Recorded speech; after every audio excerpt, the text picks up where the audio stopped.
Hello, welcome to tonight's event. My name is Anita. I'm a librarian at Wyndham City Libraries, and I also have my colleague Micah here. She'll be behind the scenes, so you probably won't see her pop up, but she might be behind the scenes answering one of your questions and helping out with the technology. I'd like to begin by acknowledging the traditional owners of the land on which we're meeting today, the diverse lands on which we're meeting. So Wyndham City Council recognises Aboriginal and Torres Strait Islander peoples as the first custodians of the lands on which Australia was founded. Council acknowledges the Wathaurong, Woiwurrung and Boonwurrung peoples of the Kulin Nation as the traditional owners of the land on which Wyndham City is being built. Council pays respects to the wisdom and diversity of elders past and present, and we share commitment to nurturing future generations of elders in Aboriginal and Torres Strait Islander communities. And now I'd like to move to the main event, which is to introduce our presenter. It's with great pleasure that we're welcoming Lainey Chait to speak to us tonight. I know it's been a long time coming. Unfortunately, we had to cancel an event with Lainey earlier in the year due to COVID, so we're really pleased to be able to welcome her virtually. A bit different to what we're expecting, Lainey, but happy to have you. Lainey Chait is an author, performer and stand-up comedian, as well as a teacher in animal studies at TAFE. She wrote her autobiography, Electro Girl, about her journey living a symbiotic existence with epilepsy for 30 years. So I'm really pleased to have Lainey here and to hear her tonight. Thanks for joining us. Hi. So I'm on finally. This was what was supposed to happen in March is finally here, patience and all that.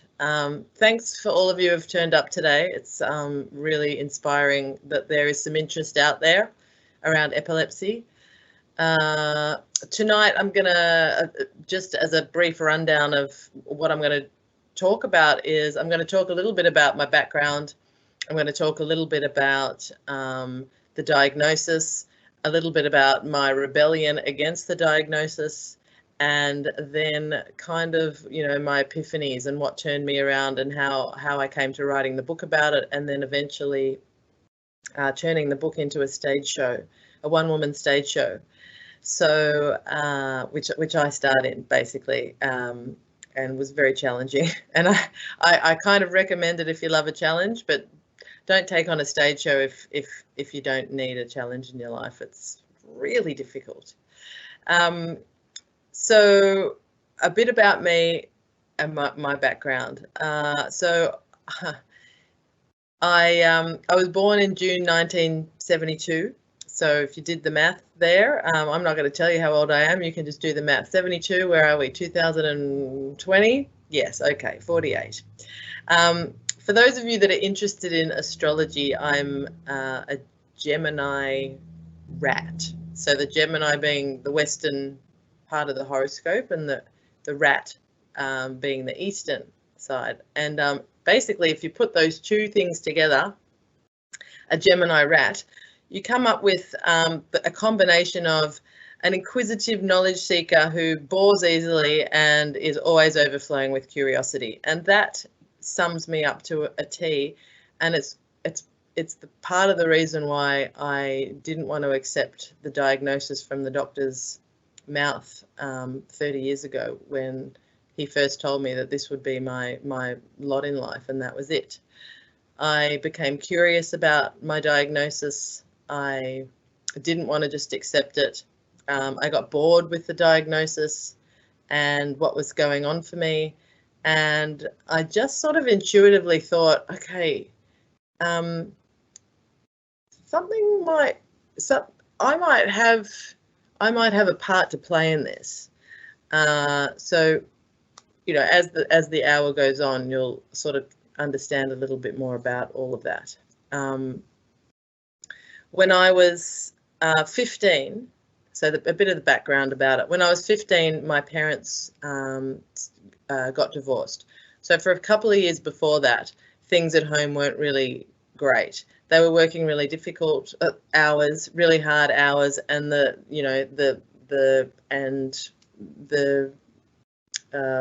how can I express this? The family unit, as I knew it as a kid and as a teenager, was buckling underneath me. And instead of talking about it, I just suppressed it. It's not an uncommon thing for kids to do, especially around hormones and things like that. So my my security as I knew it was crumbling around me.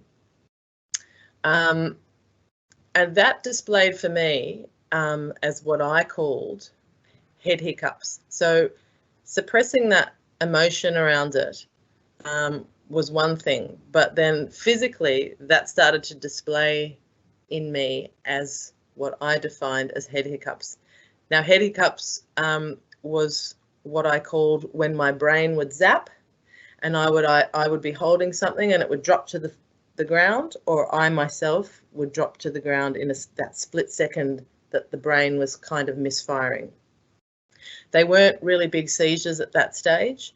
All what was happening for me was that I would wake up in the morning, and it would happen in the mornings, and I would go to the shower, and maybe the heat of the shower would change the brain chemistry or the electricity in my head. And like I said, the head hiccups would come on, and I didn't know what was happening.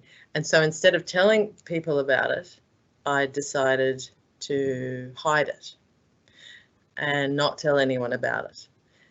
And my family could hear sometimes when I fell in the shower, there would be a really loud bang because I would hit the floor, and I would come back into consciousness as soon as I hit the floor.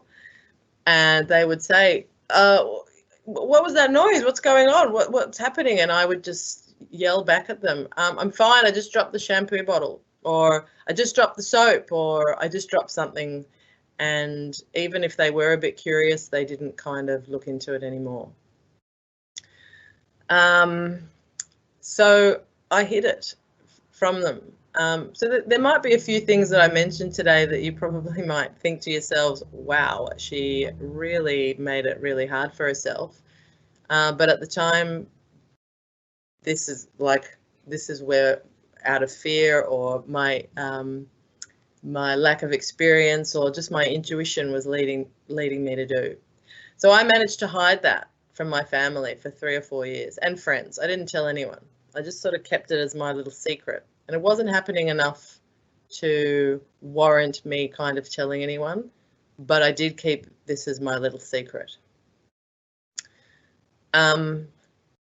Push forward to 17, and I had the opportunity to go to Israel with a group of people my age on a Jewish youth camp.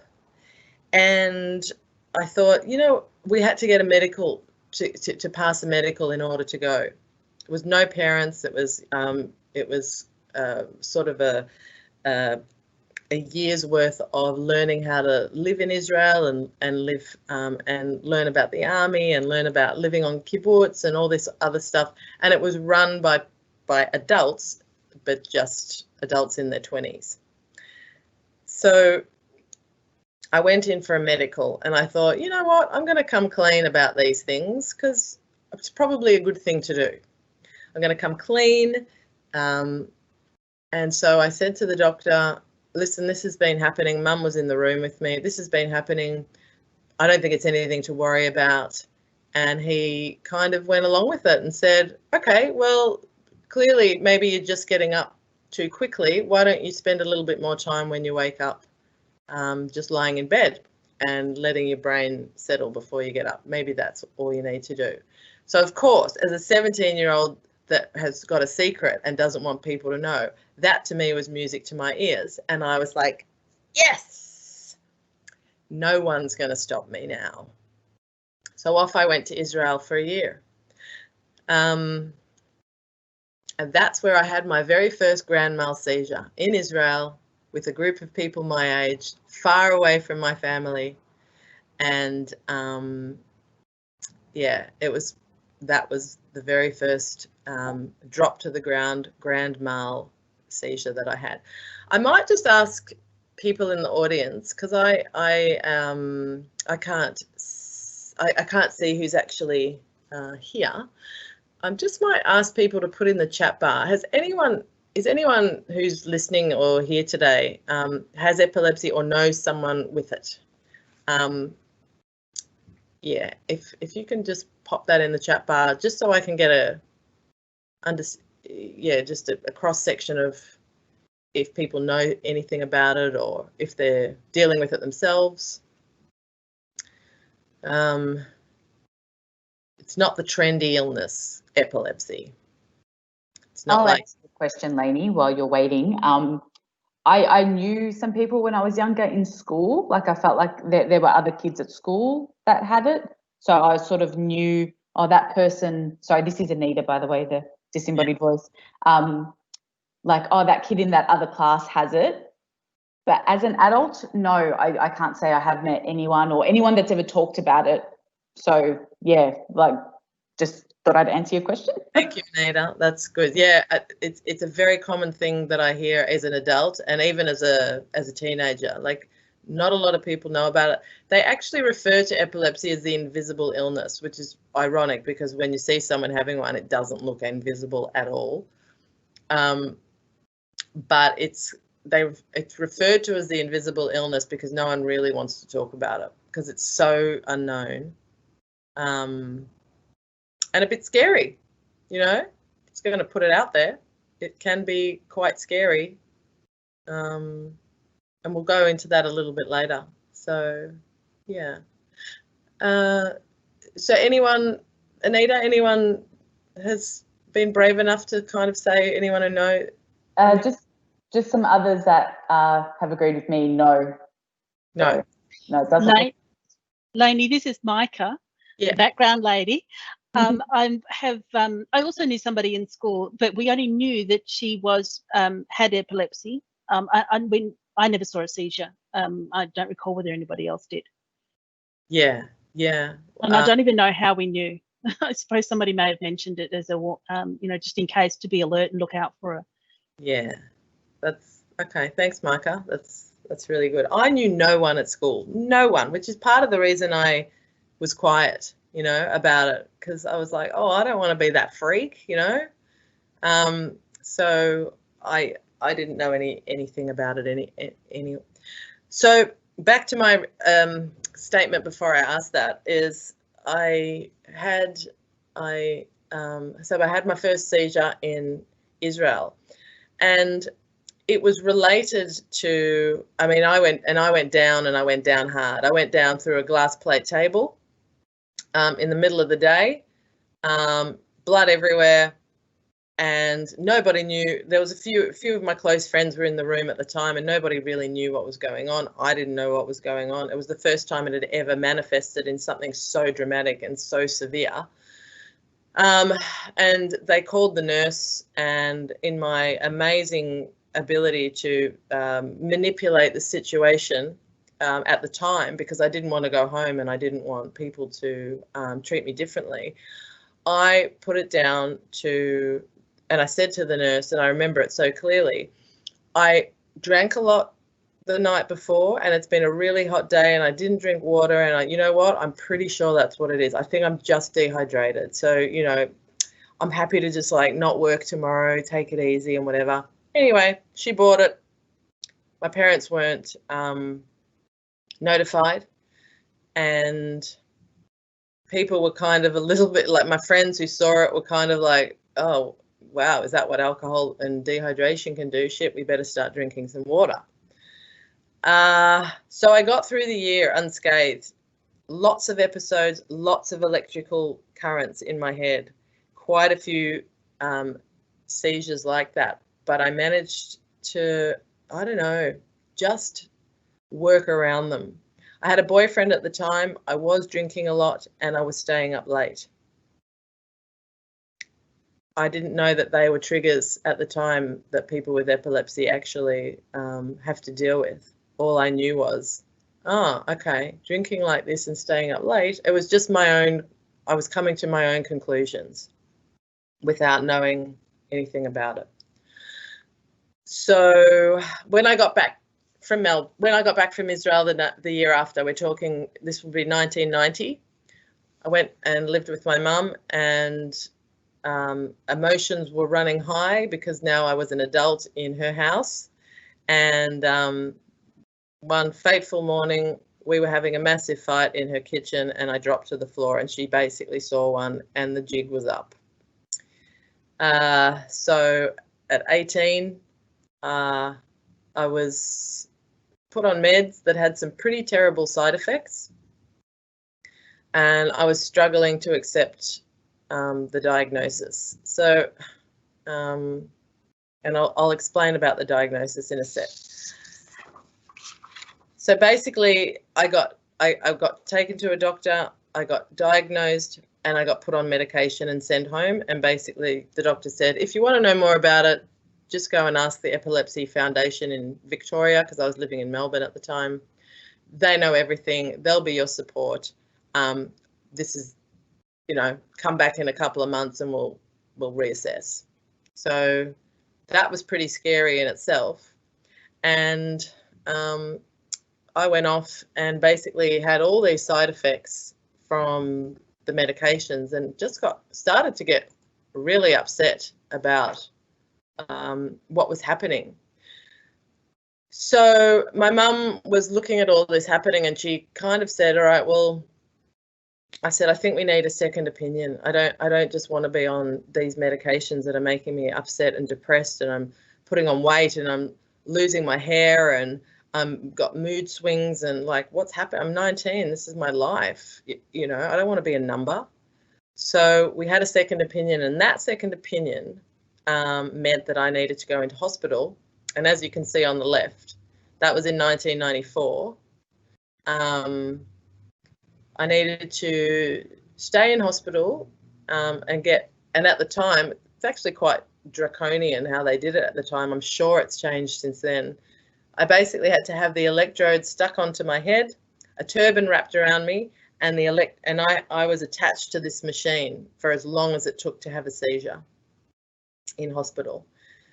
They tried to make it as uncomfortable as possible, which they succeeded in doing extremely well. So I got a recliner chair.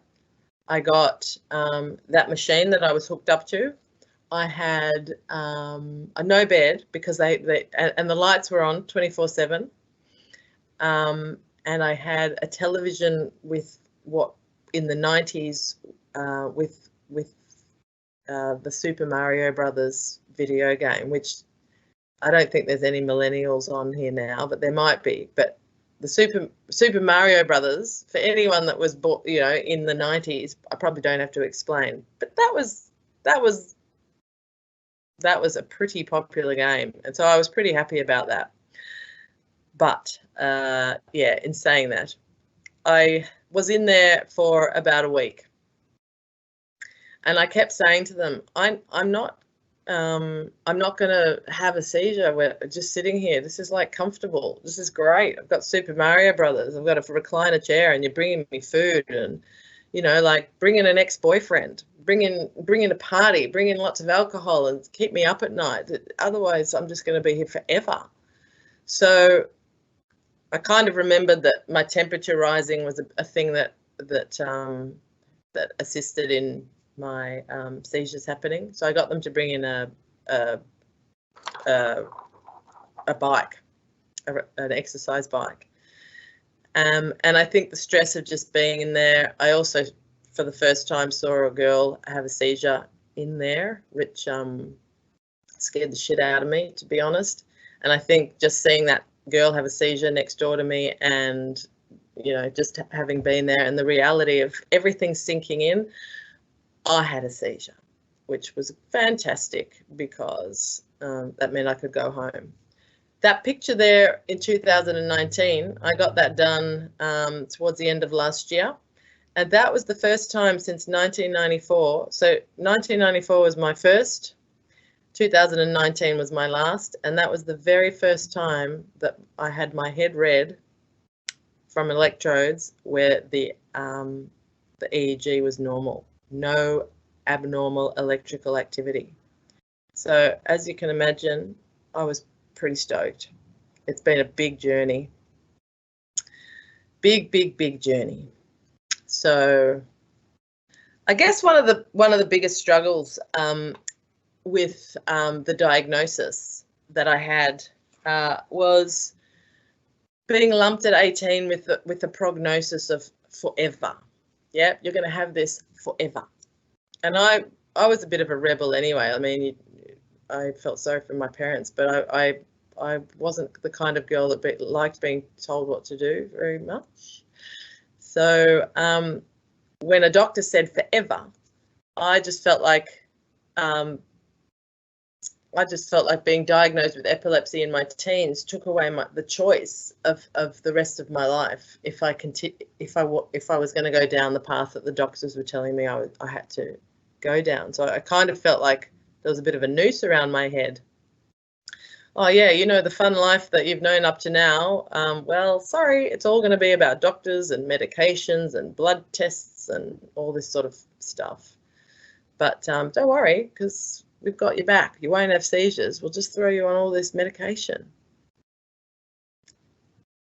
And I actually had to give in because my mum and everyone around me was scared, and the doctors seemed to know what they were talking about, and I just felt like I couldn't fight the system.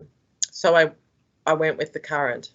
I decided not to fight it anymore, and I started down the Western approach to stopping the symptoms. Yep, to stop the seizures. Because I basically felt cornered by the medical industry, and I didn't know enough about it, and nobody I knew enough about it.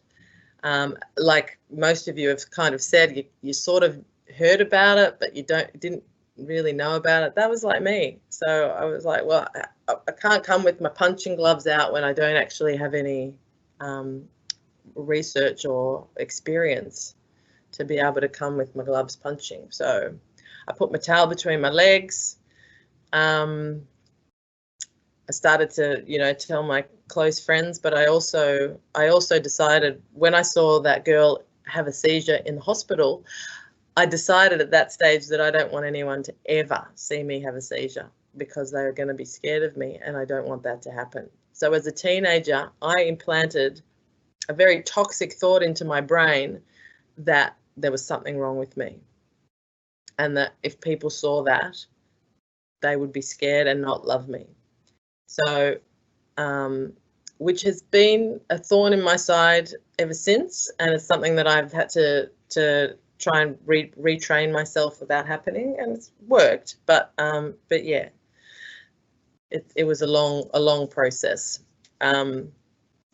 So what happened then? So I surrendered to it, but then I thought, all right, well, if I have to do things your way, I'm at least going to do this with a really, really, really bad marijuana habit.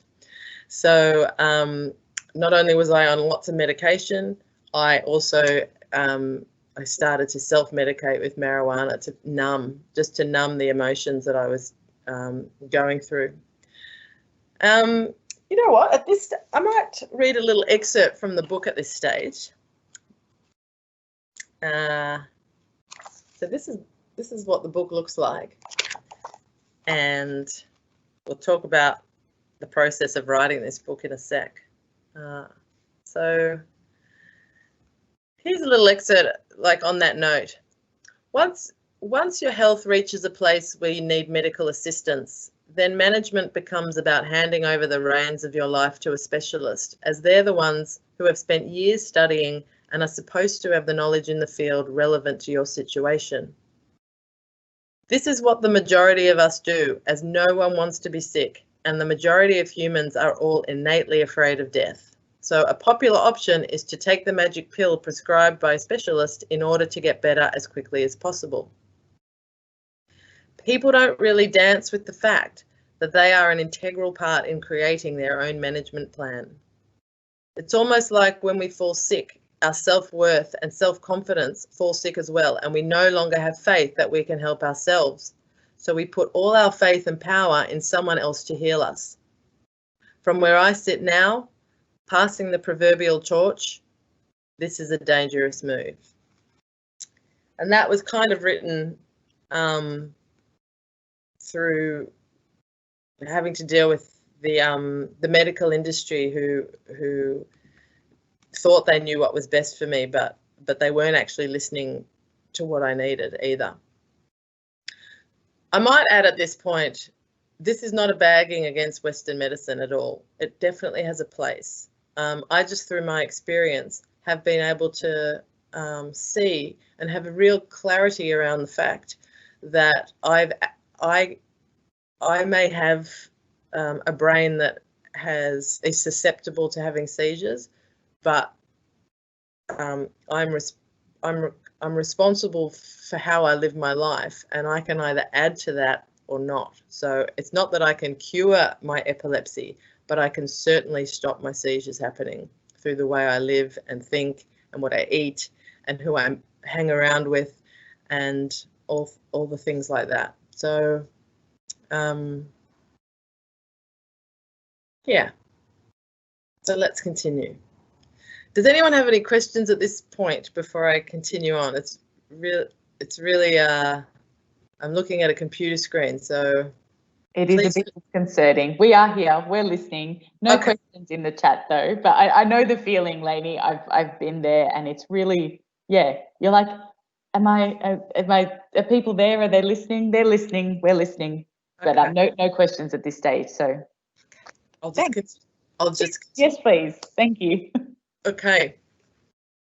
So once I got the diagnosis and I started smoking a lot of bongs and taking a lot of medicine and basically becoming very numb and going out with an absolute douchebag, I decided, what do I, surely this cannot be my lot.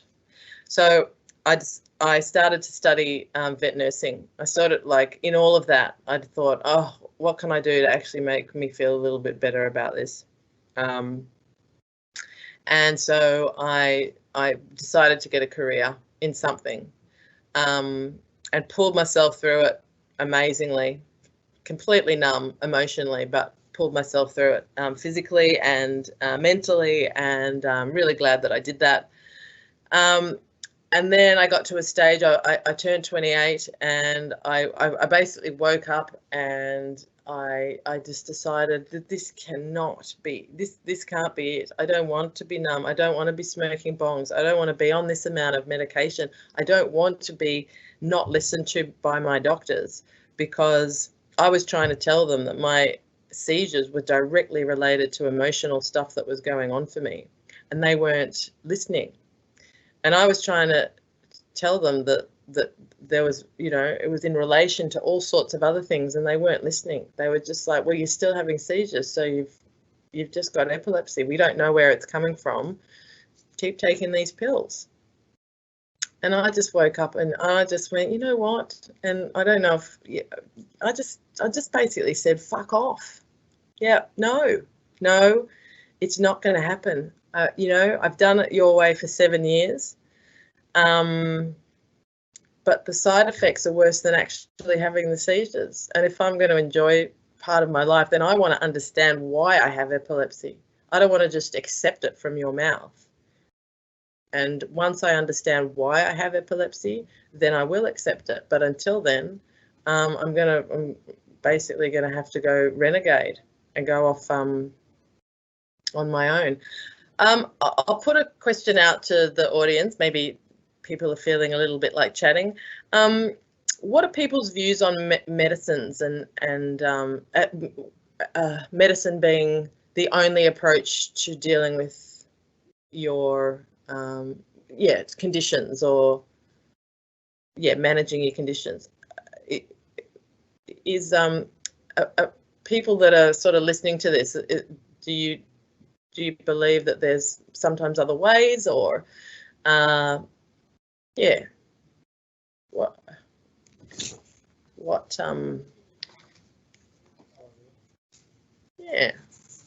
it's okay, you don't even have to say. I just I kind of learnt the hard way that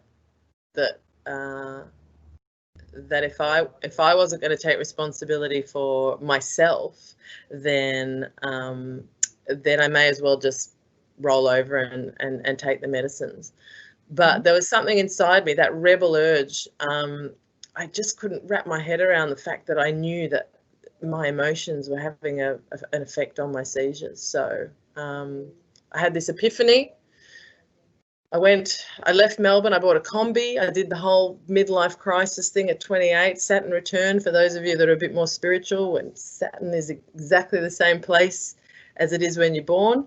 And I thought, you know what, I'm going to explore a little bit more about the emotional and spiritual side to all this epilepsy stuff. I've got the doctor's opinion. I'm just going to go and explore a bit more. So to my family's horror, I bought the Kombi. I drove up to Byron Bay, and I went on a journey to find like-minded people who understood a little bit more about alternative ways of dealing with this stuff. So how's that slide coming through? Is that, can everyone kind of see that in a way?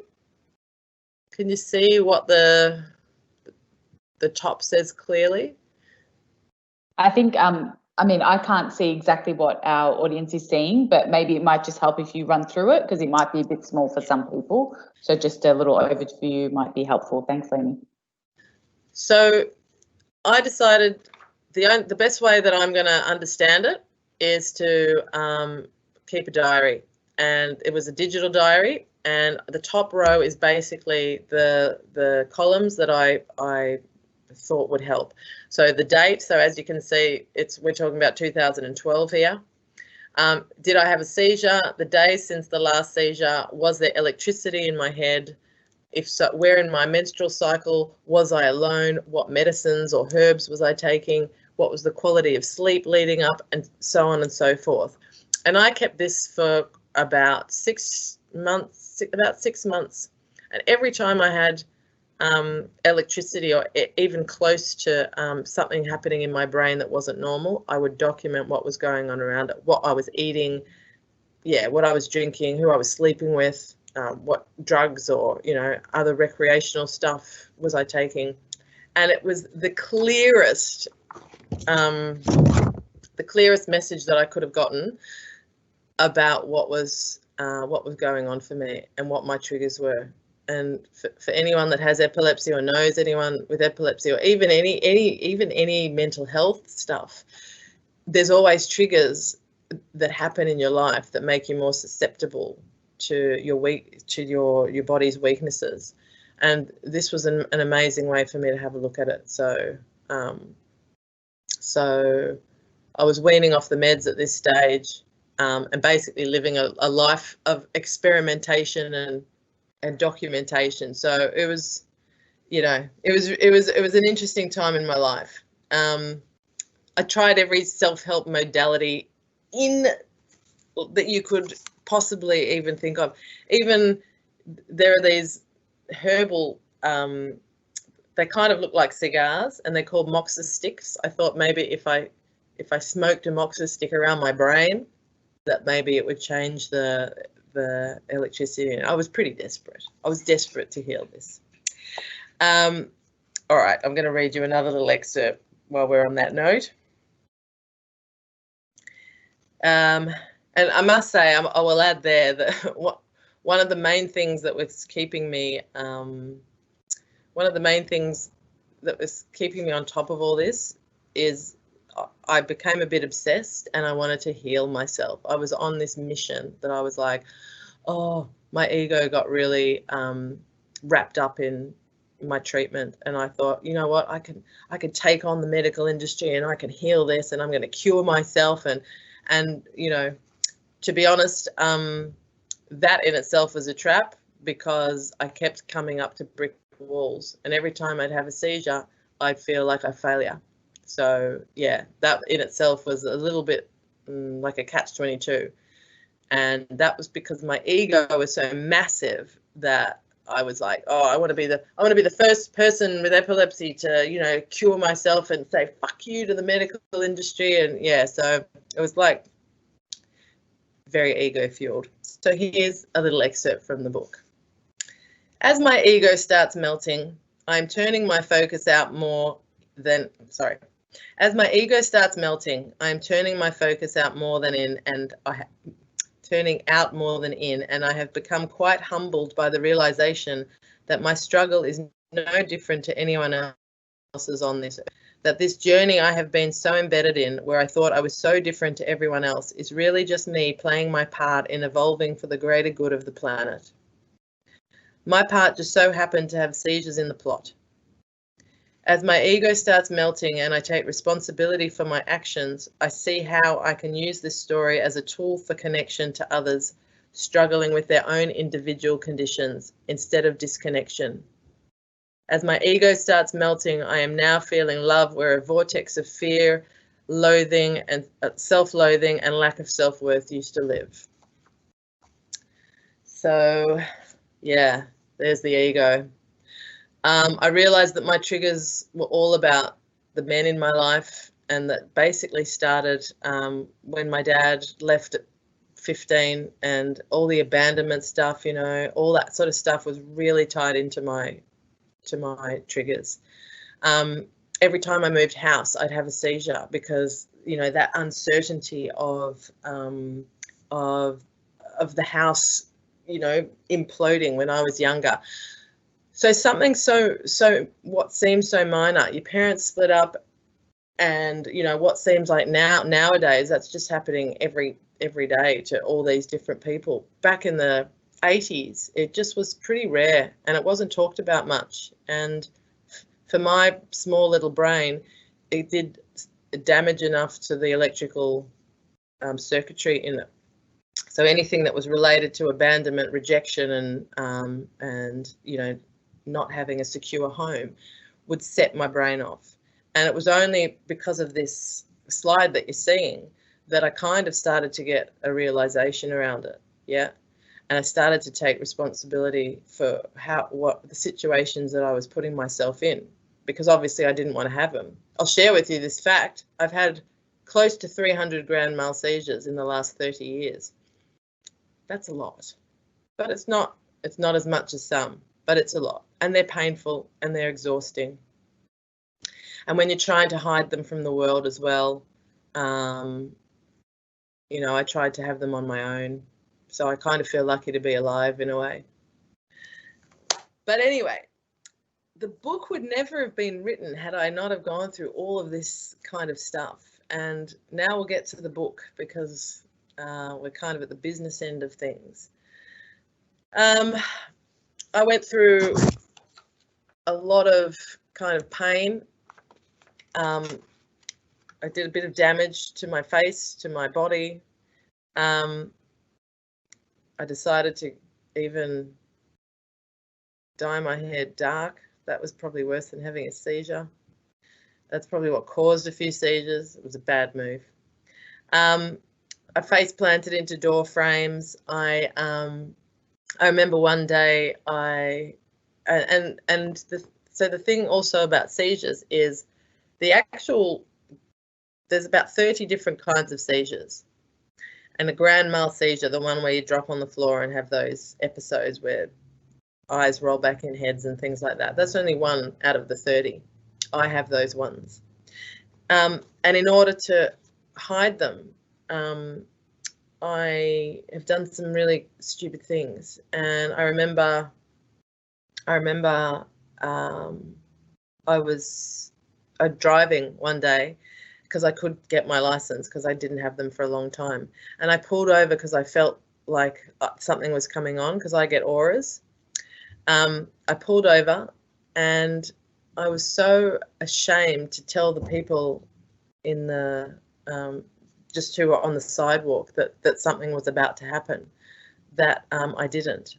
And basically that's the last thing I remember. And the next thing I remember was these two people looking down at me, and I had thought that I hadn't had a seizure, but they were looking down on me, looking really nervous and really scared. And I looked up at them and went, "Oh, how you doing?" And they're like, "Are you okay?" And I'm like, yeah, how come? And they said, "Well, I think you should go and look at your face."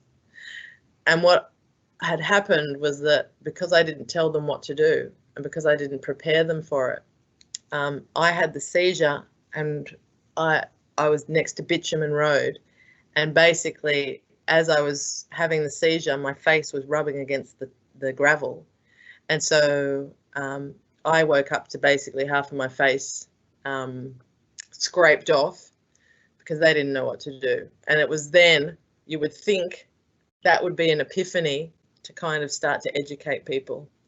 And that's what happened. And when I looked at myself in the mirror and I saw half my face scraped off and just realized that, you know, I should be educating people about this, not hiding it from them, because people actually want to help and they just don't know how to.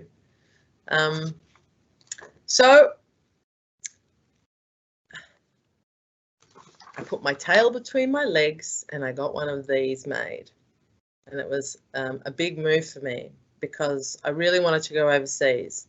And I thought, oh, how am I going to go overseas on my own? And potentially this happened. So I thought the best way to do it would be to get one of these little MediAlert things done. And it was a necklace. And I kind of wore it overseas. And this, and I got these things engraved on it. And the very bottom comment was the most important to me, is stay with me, I will sleep afterward. I didn't put it there, but I will be disoriented and smile, because the person's face who you see at the very first thing that you see afterwards is really important, because then you don't feel like such a freak. Anyway, okay, so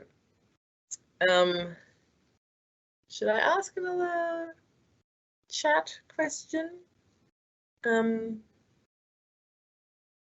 Just, I might do it in Q&A actually. I'll do a little thing.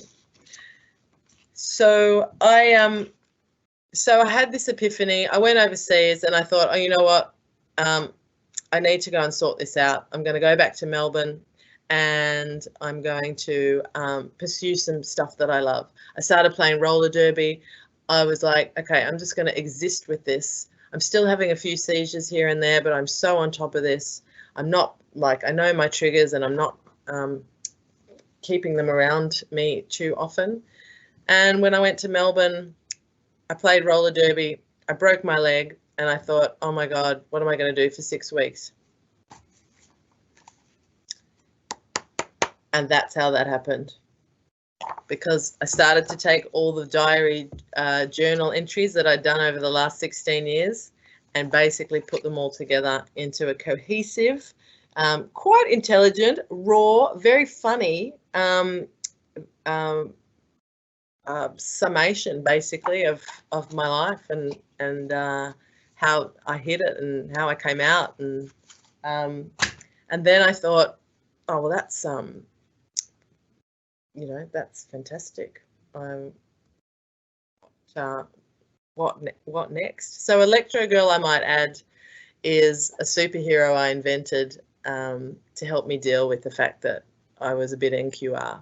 It was, you know, I felt inside that I was strong, and so I needed to have that representation. And so Electro Girl was just like this superhero that I invented, that at the time I didn't know what she looked like, but I thought, well, if I'm going to write a book about her, I've got to bring her to life visually. And so this is what I did with my costume designer. So this on the left here is the first incarnation of it, which I absolutely love the colours and the design. And then we kind of went on to more of the gold and purple for the final result, actually. Yeah. And so I finished the story, and I finished it, and I kept saying, oh, but the story hasn't ended because I'm still having seizures. But I just thought, you know what? No one's story ever ends because we're continuously living it. So I had to get my ego to sit aside for that as well. So yeah, the book was, the costume was made, the book was done up. The editing process, has anyone, even in the chat bar, has anyone written a book? Just say yes or no in the chat bar. It is. I haven't, no. No? No, I haven't, but I hear a lot from other authors that it takes about as long as, or even longer than it does to write the book. Yeah, editing. And if you're a perfectionist as well, editing can take a serious amount of time, and there comes a time where you just have to go, I've just got to, you know, I just got to surrender to this process. And so I did, and that's exactly what I did. And in 2017, after like winging it and just, you know, doing it myself, self-publishing, I had a book launch. The costume was made, the book was launched, and I did a crowdfunding to afford the cover, which I think is an exceptional cover. I had a photo shoot. Yeah, it was a really amazing learning curve. And then once that was finished, I was like, oh, what am I going to do now?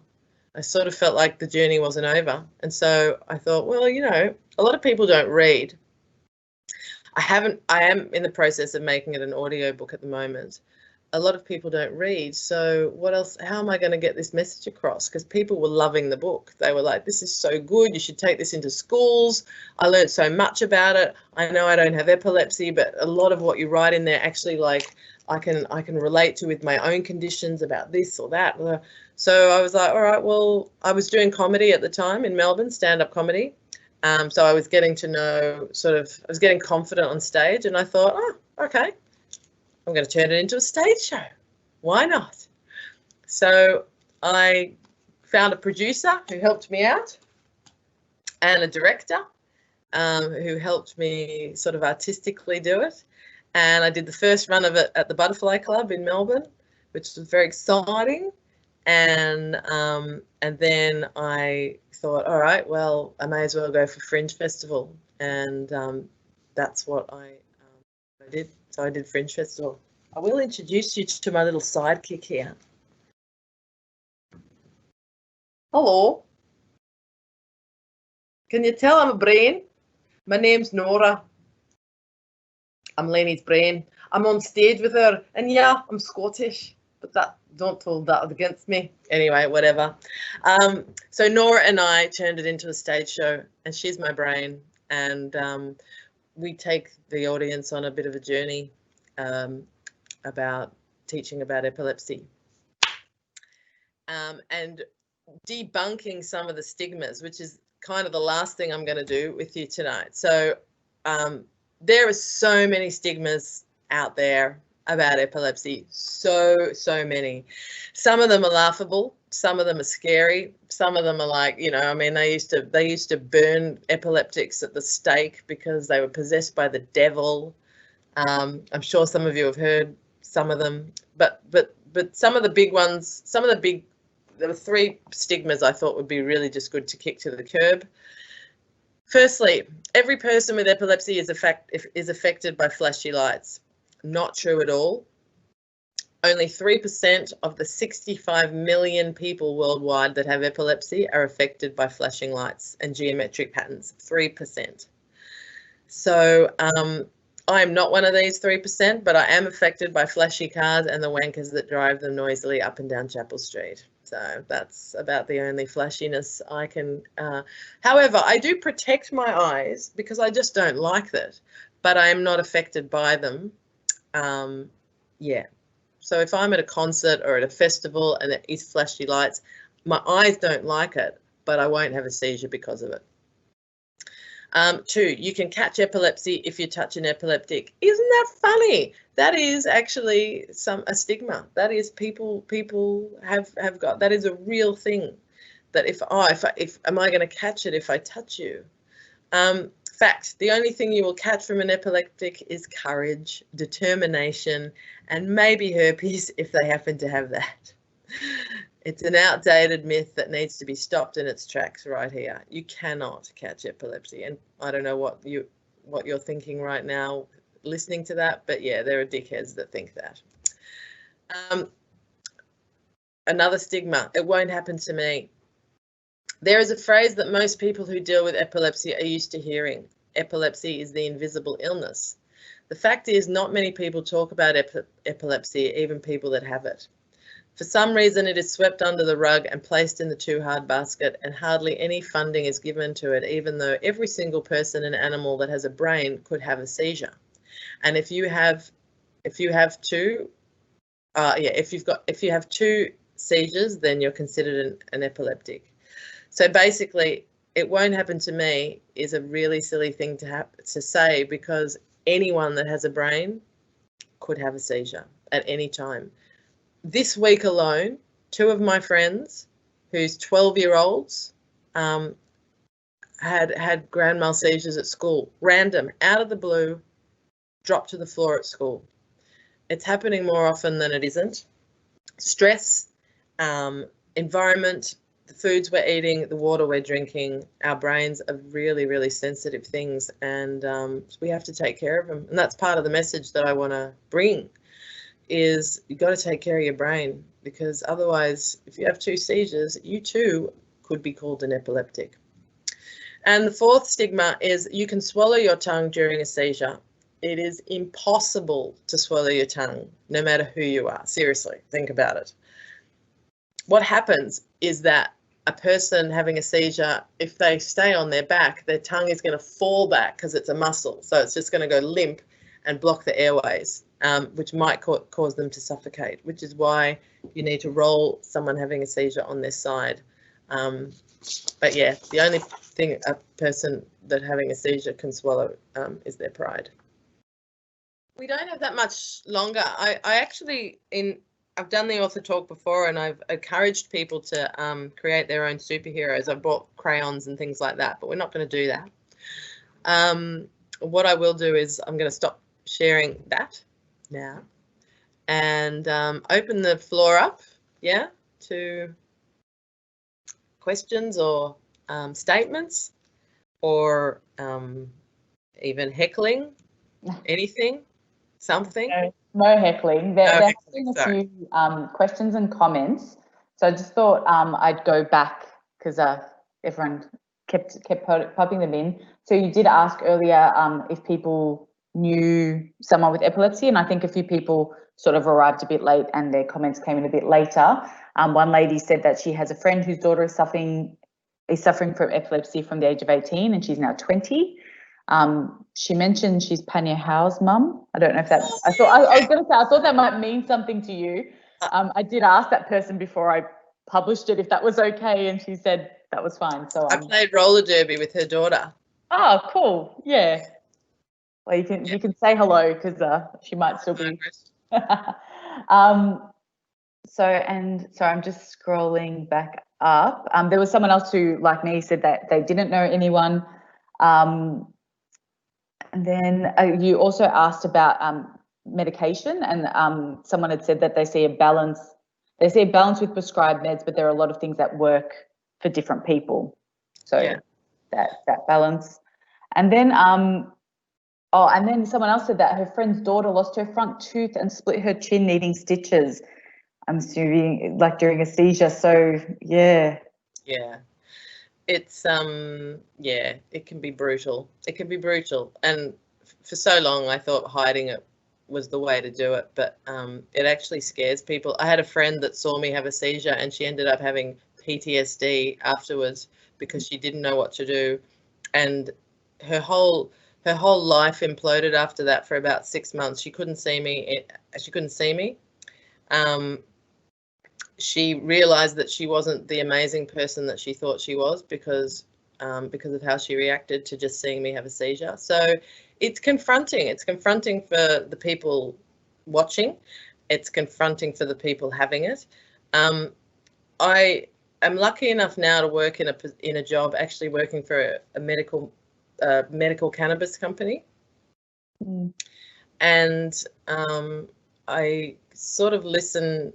Yeah, it's kind of like everything that I've taught myself over the years to manage my own condition has come into play now, where I can educate people on the choices that they're making in their lives might be making their conditions worse, whatever it is, anxiety, cancer, things like that. Unless we take personal responsibility for what we're doing and how we're doing it, we're gonna be in pain.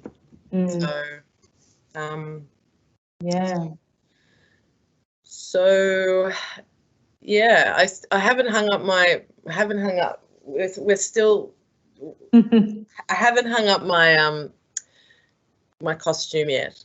I still want to take, my aim was to take the show around the world. I had some amazing feedback about it because I brought humour and a realness to it, and that made people think and go, wow, you know, and it's just something, even on the comedy circuit in Melbourne, when I would try and make jokes about it, it would be confronting for people because they don't know whether to laugh or not.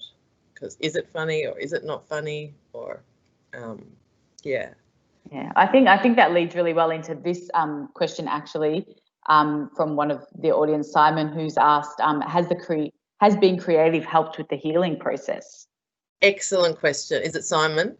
Yeah. Simon. Simon.